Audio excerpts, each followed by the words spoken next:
They pulled up in front of the old townhouse just past 10 a.m., a white moving truck rumbling in behind their silver SUV. My mother stepped out first, arms already crossed, wearing that tight smile she puts on when she's trying not to say something.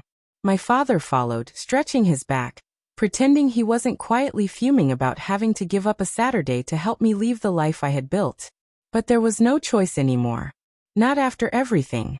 I was 7.5 months pregnant. And I was alone. Standing at the window, hand resting just below my belly, I watched them through the dirty glass. The baby shifted, just slightly, but even that felt like a reminder. A reminder of how fast things had unraveled, how fast trust can dissolve, how someone you love can destroy you in the span of a few weeks and a few secrets. When I opened the door, Mom gave me a once-over like she expected me to fall apart right there on the steps. "You look tired," she said, not unkindly. "I am," I replied. There was no point pretending anymore. Dad started walking toward the truck. "Let's just get this done," he muttered, and I could tell it wasn't about the furniture. They didn't know the whole story. Just that I was leaving Daniel. They didn't ask for more, and I hadn't offered it.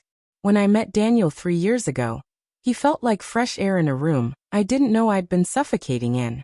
He was smart, magnetic, full of energy, and 10 years older than me. He had the kind of confidence that made everyone around him shrink, and I mistook it for stability. Our relationship was passionate in that all-consuming, dangerous way. I knew he had a past, some messiness with his ex, a few emotional scars he wore like medals, but I was young, dumb, and romantic enough to believe love could fix things. We moved in together within 5 months. The studio was his idea, a converted warehouse space downtown that doubled as his photography business. It was sleek, industrial, cold, and never really mine. But I made it work. I filled the space with plants and blankets, things he called clutter, and I called comfort. The day I found out I was pregnant, he didn't smile. He stared at the test in silence and whispered, "Are you sure?" I should have known then. Should have felt the weight of what was coming. But I held on. Because I loved him. Because I thought he loved me. It wasn't just the cheating. It was the way he did it. Quietly.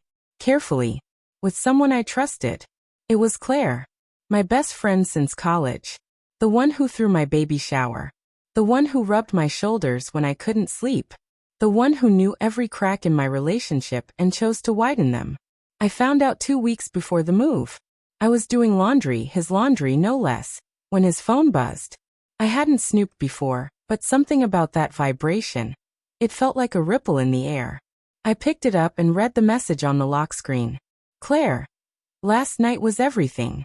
I still taste you." My throat closed. The room tilted. I dropped the phone, then picked it up again, praying it was some sick joke. I opened the messages. There were weeks of texts. Late-night confessions, hotel meetups, pictures. He hadn't even bothered to hide it well. He came home an hour later to find me sitting on the floor, phone in hand, crying so hard my vision blurred. At first he froze. Then he sighed. Like I was the problem. "I didn't mean for it to happen," he said, voice flat.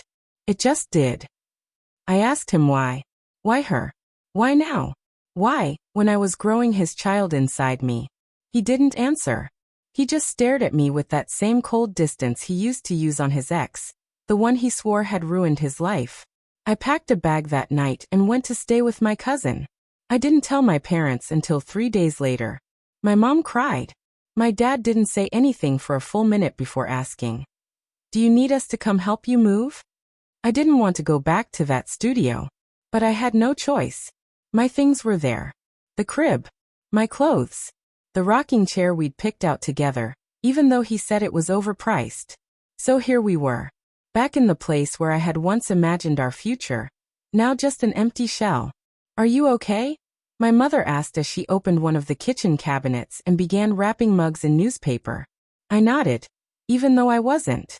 I wasn't okay when I found a note Claire had left tucked into the side of the bed, my side.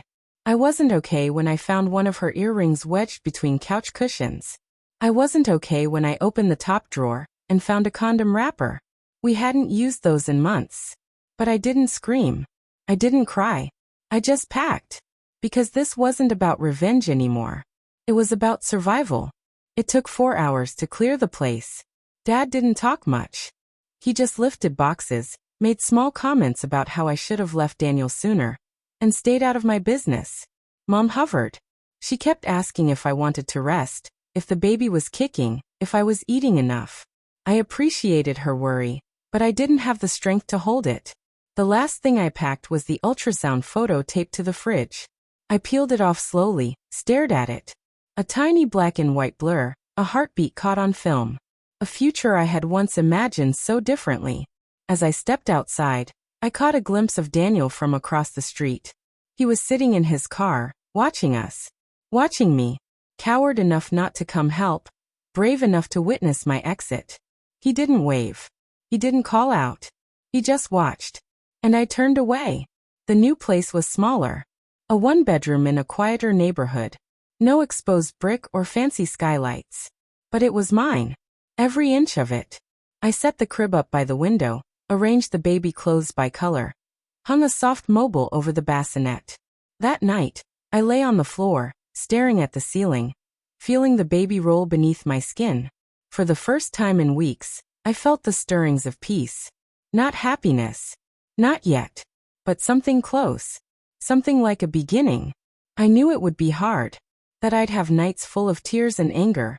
Moments where I missed what we had, even if it was broken. But I also knew this. I had survived. I had chosen myself. And soon, I would be holding the one piece of this story that was worth everything. My baby. Not a mistake. Not a regret.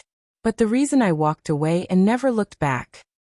Let me know if you'd like this adapted into a YouTube voiceover script, or if you want a sequel or different perspective.